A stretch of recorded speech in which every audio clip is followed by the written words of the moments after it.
this tutorial, we are going to replicate an XML schema that is used for info boxes on Wikipedia. The lookup and the elements in such info boxes on Wikipedia may vary depending on the content. For books, we assume that the look is pretty much this way, and we have elements that we are familiar with from Dublin Core and other metadata schemas like author, title, country, language, genre. And for our example, we are going to create a simple XML schema composed of a few of these elements. And based on the schema, we are going to create an XML instance document. And for that document, we are going to use the information in this info box. Okay, now the first thing we are going to do is start our Eclipse application as in our XML editor. You'll be prompted for a location called workspace. Basically, this is a folder where your files are going to be saved, and click OK. It will take a few seconds to load up. Okay, the first thing you're going to do is we need to create a project. So since this is a kind of integrated development environment that's called Eclipse IDE. So first you need to define a project. Go to File, and the first option is New. It's out of your screen, but select New, and go to Project. And from here, under General Category, we are going to select Project. Next. And just give it a name, and this is going to be an XML schema tutorial. Let's call it XML schema. And finish. Now we have defined our project. Then we need to make minor changes in the preferences, and this info box is on Wikipedia, and you might recall we are going to use namespaces for the elements that we will use in our schema file, and those namespaces must be unique because they are kind of identifiers.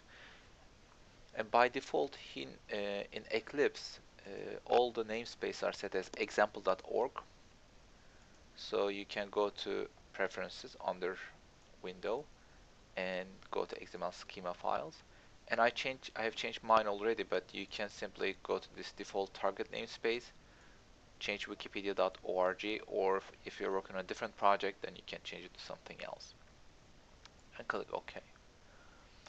Go to File again, New. This time you're going to go all the way down to Other, and we have all of these different options here, and you're going to go to XML schema file. Next, then name your file. Basically, this is going to be infobox schema, and just pay attention to extension. This is XSD. Basically, this is an XML schema document. Finish. Now it's created, and under this panel, you're seeing the properties panel. You can minimize it if you want to, so that you can have a larger screen. And this is the graphical user interface design view, and if you go to source view, and you can see the prologue part, we have the XML version and the schema definition. Basically it says target namespace wikipedia.org, and the next one is the file name, this infobox schema, and it tells the prefix for our schema, this namespace, which is TNS. If you want, you can change it to, you can simply change it from here to something else. If you want to, you can say WPD. You can put whatever you want. Basically, there is no requirement, as long as you maintain a consistency and it's something not used. So basically, this is our raw XML view, the source view. Go to design view. There are a few things that you need to remember. First, we need to identify a root element. So we are going to go to element section, do a right click, add element, and just call it infobox. And when you're naming these elements, again, maintain a consistency. Either you can use all uppercase letters, all lowercase letters, which is pretty much the norm.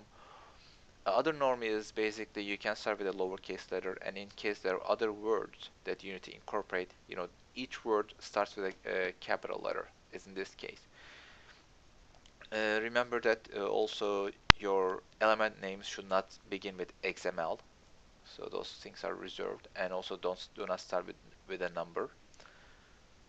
And by default, the data type is string. Since this is going to be a root element, and for root elements we are going to have a child element, basically it's going to include other elements. By definition, an individual element, a simple type, a simple element cannot include neither other elements nor attributes.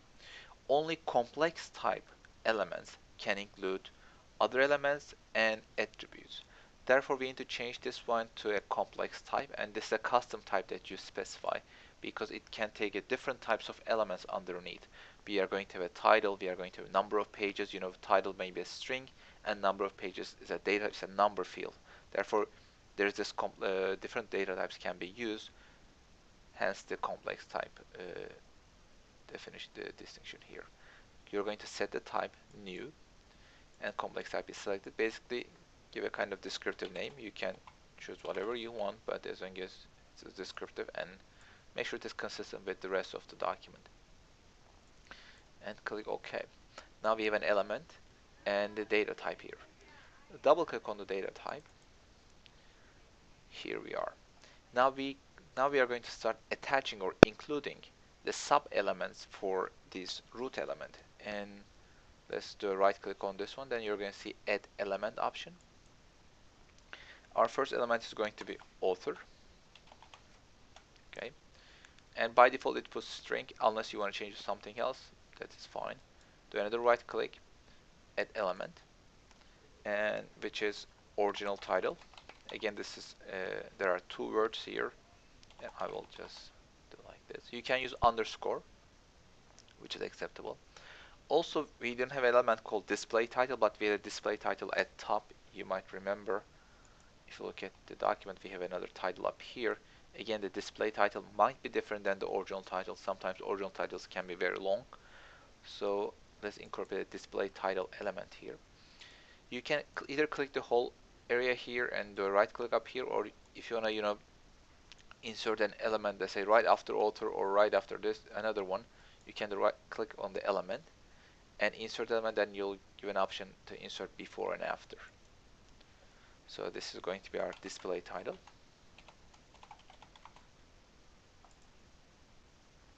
Do another right click and language. Language. We have genres.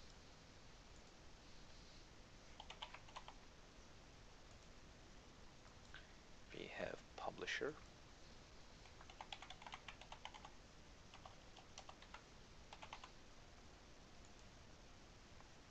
We have publication date.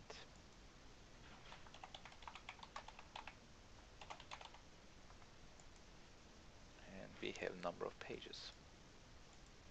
Okay. Page is a number, so it's an integer, so we can do a right click and we can set the type.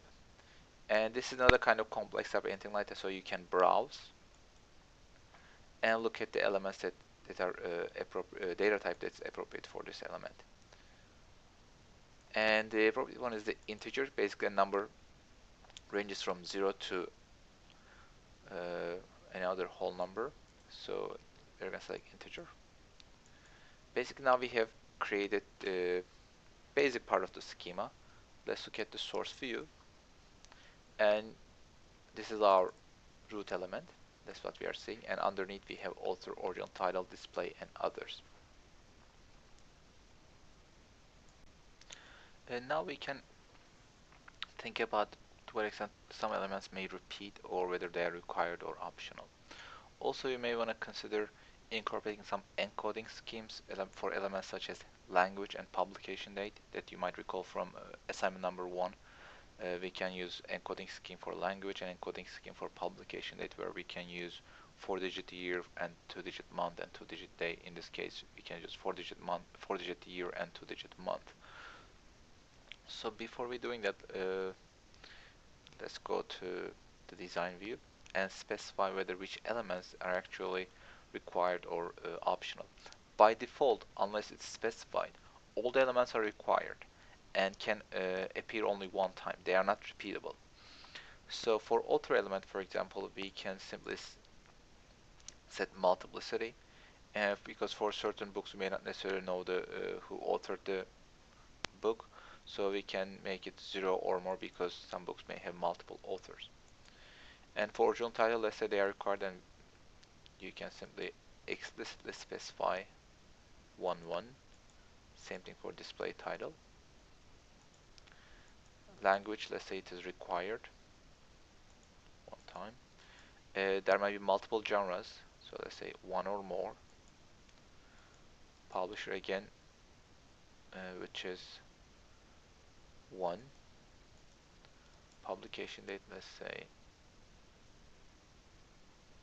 in some cases we may not necessarily know the publication date, let's say 0 or 1. And pages, it is required. Okay. Now we set the requirements. If you go to source view, you can see a maximum occurs versus minimum occurs. If maximum occurs, set the unbounded. Basically, that element can repeat as many times as you want. You can set an element to repeat maybe up to 5 times, if need be. Now we can consider incorporating some attributes for language and publication date elements. Again, remember, a simple type element like these string, integer, those elements cannot include any child elements or attributes. They have to be complex type. Therefore, we need to change the type of language and publication date elements first. Then we can incorporate or include some attributes and elements for those these two elements. First, we are going to set a new type. Again, it's going to be a complex type, and let's call it element type.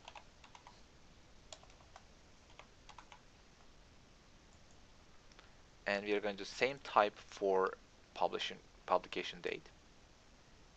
You can create a different type if you want to, but in this case it's okay to create the same type because we are going to incorporate the same attributes and same elements for those two elements. So we are going to set type. This time, since we have already created the element type, which is already available in the type list here, we are going to browse, therefore, and here's the element type.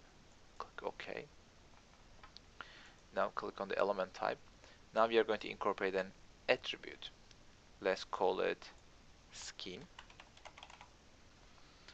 And now we need to assign values for these language and publication date elements, right? So for that we need to create another element this time because it's going to have value, and let's call it just name.